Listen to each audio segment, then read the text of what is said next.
Hammett was a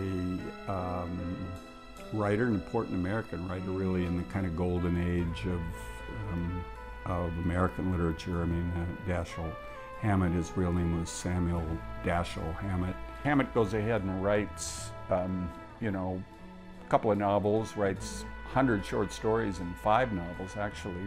He finally gets around in 1924 to writing The Maltese Falcon, and I think that generally is viewed not only as his masterpiece, but one of the really great works of American fiction during that time. Talk about a page-turner. That book just flies through. There's only 2 places in The Maltese Falcon where the story pauses to kind of let the reader catch their breath. And this was an obvious cut when John Huston made The Maltese Falcon into a movie in 1941. Sam Spade is sitting in a hotel room talking to Bridget O'Shaughnessy, waiting for another character, and they're just passing time. And for no really explainable reason, he tells her this story, which today is now referred to as the Flitcraft Parable, which is this very, very modern, existential, very much in a realist style. It's almost in a different literary style. Mm-hmm. But he tells her this story that Sam remembered from an earlier case where Spade had been hired by a woman to trace down a former husband. Yeah. And a current husband. Yeah. At the time. Yeah. And the story is set in Tacoma, Washington. Mm-hmm. And it's a story about a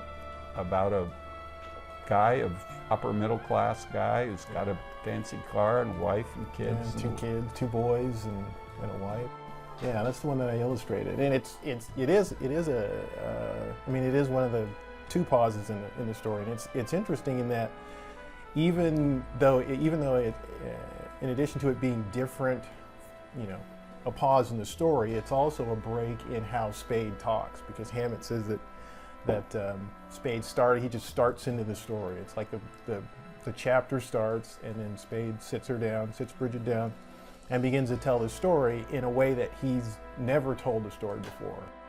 The Flitcraft Parable, which is about this guy standing on a street corner in front of a building that's incomplete and having a beam fall from 15 stories up, come right down and narrowly miss him, and chip off a piece of the sidewalk that fires up and cuts his face. Flitcraft just leaves. He has this moment where he could have died and he didn't, and so he figures everything else around him, it isn't relevant anymore. His world has just changed, and he walks down to the train station at Union Station, gets on a train, and doesn't call his wife, doesn't check in, leaves behind his golf appointment that afternoon, leaves his car behind, and jumps on and disappears. Yeah.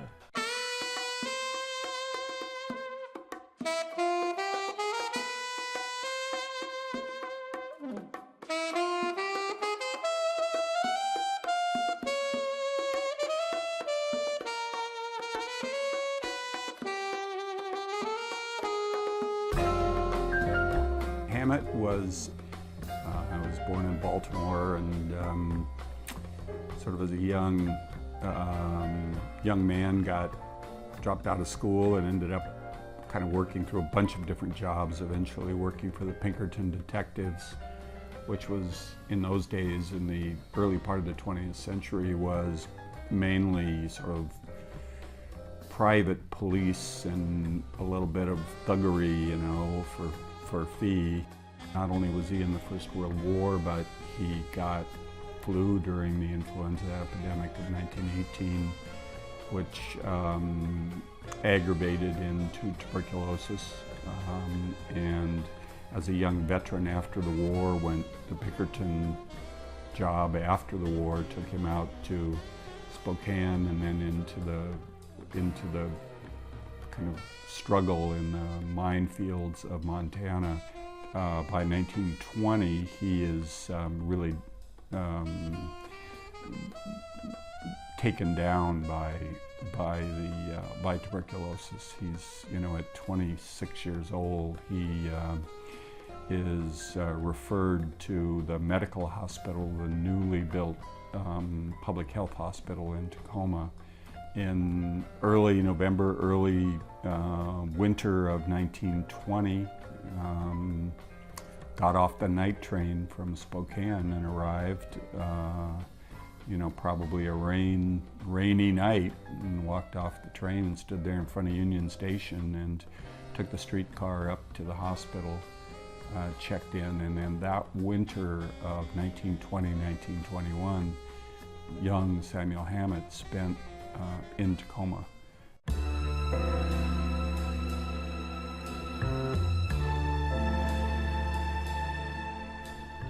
He landed in Tacoma at a time in 1920 where he just happened to drop into a city in a dark, wet winter where Tacoma was descending into a period in its own history that was just unlike any time before since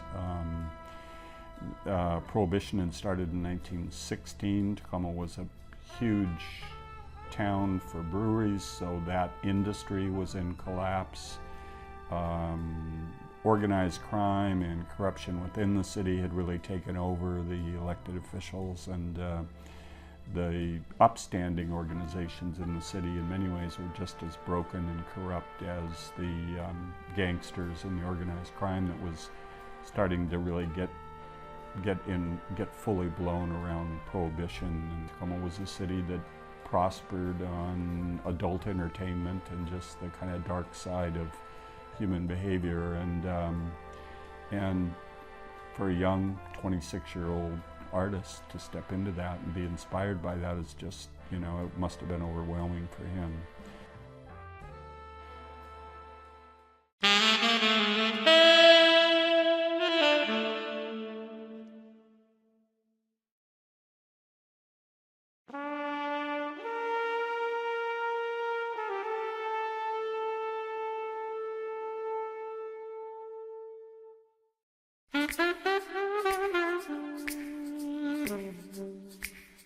And looking back, you can kind of imagine him following the days.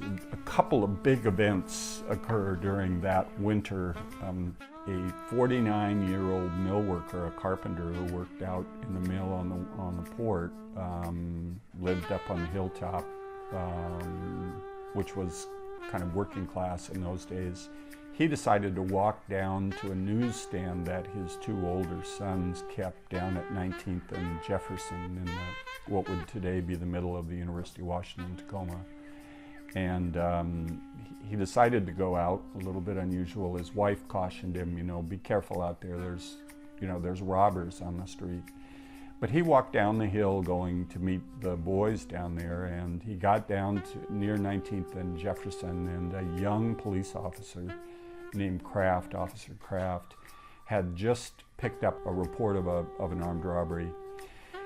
He was coming from the call box, and he saw the mill worker, was a perfectly innocent guy, but who at the time must have just had in the back of his mind that the caution of his wife. And so he heard the voice of the police officer yelling at him, and the police officer was in a dark tunic and just kind of yelled at him to stop, and instead of stopping, he started to run and ran down behind got down to about where the Harmon building, the backside of the Harmon building today in the heart of the campus.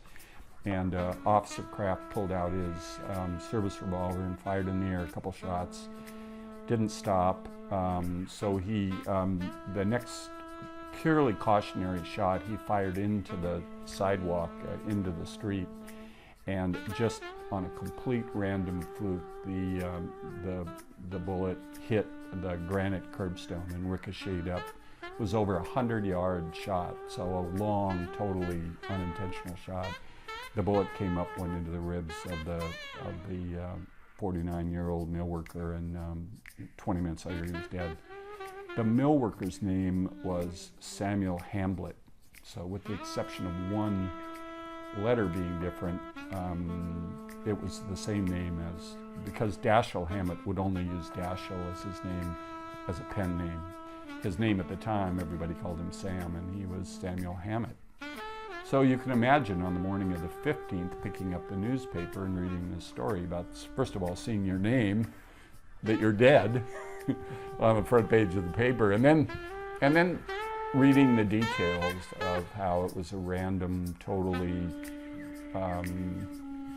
by chance kind of shooting. On the corner of 11th and Pacific downtown, the sort of A corner, the busiest, most important corner in the city on Pacific Avenue, the tallest building ever built in Tacoma was under construction. It was the Scandinavian American Bank building. And Scandinavian American Bank in those days was the biggest bank in town. 1 in every 8 people in Tacoma kept their money in the Scandinavian American Bank. They were the bankers for the city of Tacoma. The governor kept his money there. I mean, it was the prestigious bank in town, and they were building the biggest skyscraper ever built in the city in 1920. The steel frame of the building was all pretty much in place, and then in January of 1920, all of a sudden one day, nobody showed up for work. Everybody thought it was strange. I mean, work stopped so abruptly that the steel girders, 20 stories up in the air, 18 stories up in the air, they didn't even hammer over the rivets holding the girders in place. Work stopped so quickly. And it turned out that Ole Hansen, the president of the bank, had been using depositors' money to build the building, and the money had run out. Huge scandal. Most of the 1920s, the busiest intersection in Tacoma was loomed over by the skeleton of an incomplete fiasco of a project.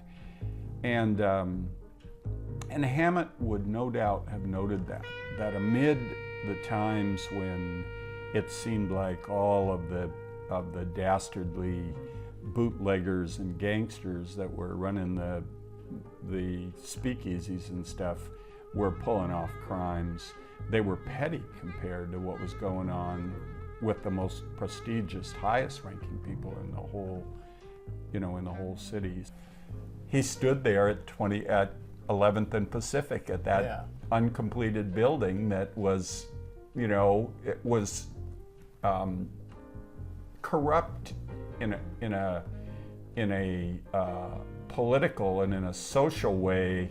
Whereas in the Flitcraft Parable, it's a physical way, where the beam falls because the building doesn't have integrity, doesn't have structural integrity. It doesn't care. In real life, it doesn't have integrity of the people, of the leadership of the city that owned it. And then the whole fact about that mill worker with his name getting killed by a random bullet that just bounces up off the street, and you wonder. And that's the moment in Flitcraft Parable where he's just kissed by fate, that little. Yeah, I think so. It's just a big, it could be seen as like it's a big corrupt, uncaring world. Not necessarily that's out to get you, but it's definitely not out to save you.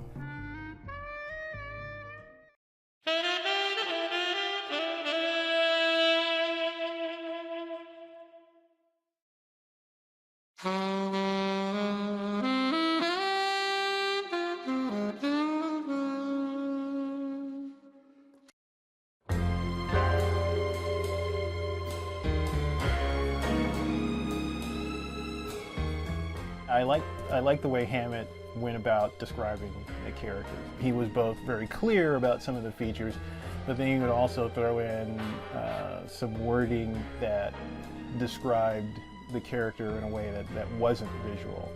So he described Spade as being, all of his features coming to a V, like his hairline, his ears were somewhat pointed.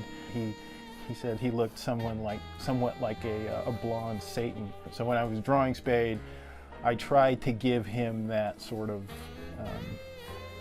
blonde, devilish look. It's not a long form thing. I mean, originally it was just done to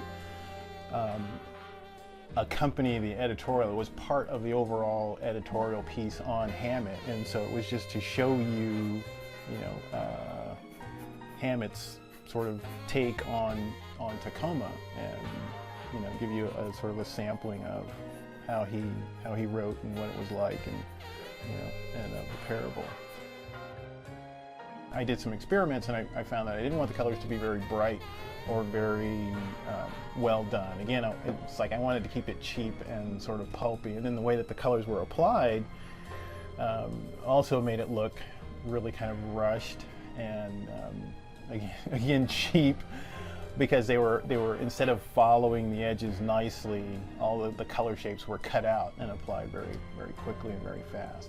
So it was all done to sort of replicate what was available or possible at the time, and all done in the service of telling the story, because a big part of making all of those decisions as far as the type of line work, the way the characters are drawn, the color, the lettering, the balloons, everything like that, all goes into visually creating a piece that when you look at it, it suggests a certain feeling, a certain atmosphere, so that you don't almost have to read the story to find out what kind of story it is. You can actually just sort of look at it and get a feel for, okay, yeah, this is a gritty, there's a grittiness to the story, and it's not overproduced and it's not overdone, and it's a very sort of Noir thing. The Parable, my adaptation of it, is fairly colorful as far as Noir comics go, but I think it's the texture and the characterization that sort of pulls off that Noir psychology. So that's what I was going for when I did that. Today, now, people that are trying to look at Dashiell Hammett as an important literary figure, and just the advances he made in literature and popular culture in America, really, or in the world for that matter, everybody wants to kind of find, what's this guy about? Where's he coming from? What's it all about? And now, historians and literary critics, in fact, one of the best biographies of Dashiell Hammett is called Falling Beams, and it basically takes the Flitcraft Parable and it says, look, if you want to understand this writer, understand the core ethic, the core values of Dashiell Hammett, and really projected large of noir fiction in general, look at the Flitcraft Parable, read the Flitcraft Parable.